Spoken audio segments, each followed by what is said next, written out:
ఈ మధ్య కాలంలో వివాహ సంబంధాలు కుదరడం కూడా చాలా కష్టంగా కూడుకున్న పని. అయితే చాలా వెతికి సంబంధాలు చాలా ఖర్చు పెట్టి పెళ్లి చేస్తున్నారు. చివరికి విడాకుల వరకు కూడా వెళ్తున్నాయి కొన్ని జంటల్ని మనం చూస్తే.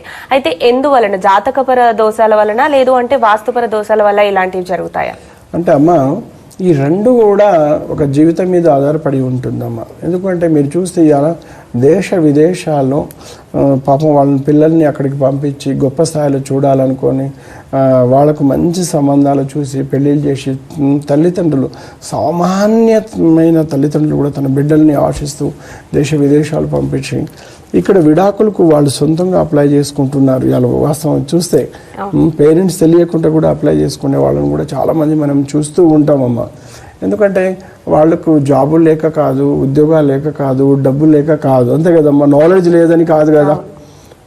కానీ వాళ్ళు చేసిన పనులకి ఏంటిది, పేరెంట్స్ ఎంత బాధపడతారు, ఎంత హృదయంలో అన్ని బాధలు ఉంటాయి, ఎంత కష్టపడి 1000 మందిలో మ్యారేజ్ చేయడం, పేరు సంఘంలో గొప్ప పేరు ప్రతిష్టల కోసమే కదా మనం ఎంత ఖర్చు పెట్టేది. కానీ ఇలాంటి విడాకులు జరగడానికి ప్రధాన కారణాలు ఏంటిదమ్మా, జాతకంలో కళత్ర దోషాలు ప్రధానమైనవి.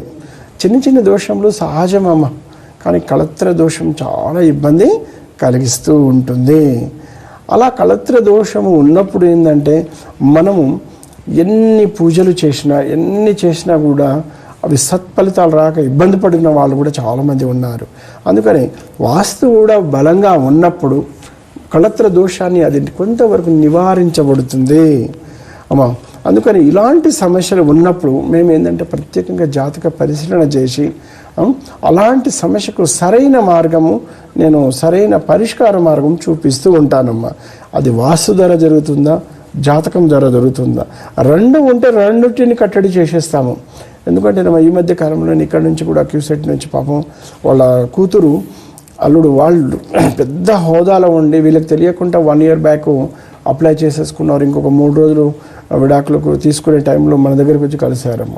ఆ జాతకాన్ని పరిశీలించి కట్టడి చేయడం జరిగింది. కలిసిపోయారు. ఎందుకు చెప్తూ ఉంటానంటేనమ్మా, కొన్ని గ్రహాలు మనం టైం బాగుంటే ఆ దోషాన్ని నివారించుకుంటే ఒక 100 సంవత్సరాల లైఫ్ని ఇచ్చిన వాళ్ళం అవుతుంటాం.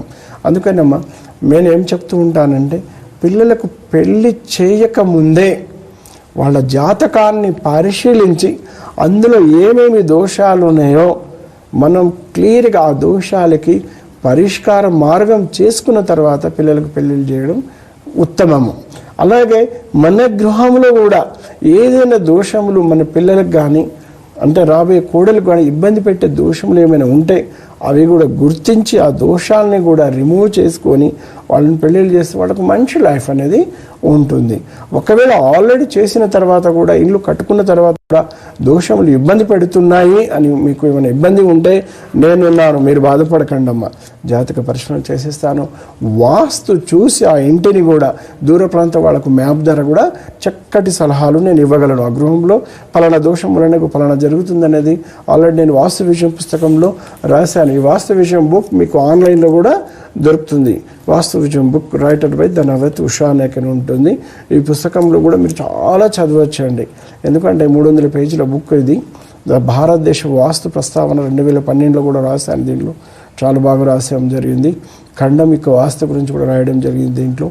ఎందుకు అంటే కొంతమంది ఇంకా మీరు చదువుకుంటే ఉపయోగపడుతుంది అని చెప్తున్నాను. అలాగే ఇలాంటి పిల్లల విషయంలో కానీ నరఘోష, నరపీడ, శత్రు పీడలతో, ఆర్థికపరమైన పీడలతో, అలా కాకుండా వైద్య ఖర్చులు తట్టుకోలేకపోతున్నాం గురువుగారు, ఎందుకు ఇంత సమస్య, ఎన్ని మెడిసిన్ వాడినా మేము కంట్రోల్ చేయలేకపోతున్నాం అని మీరు బాధపడకండి, నేనున్నాను. ఎందుకు ఆ సమస్య వచ్చింది, ఆ సమస్యకు సరైన మనం పరిష్కారం చూసుకుంటే మంచి శుభ ఫలితాలు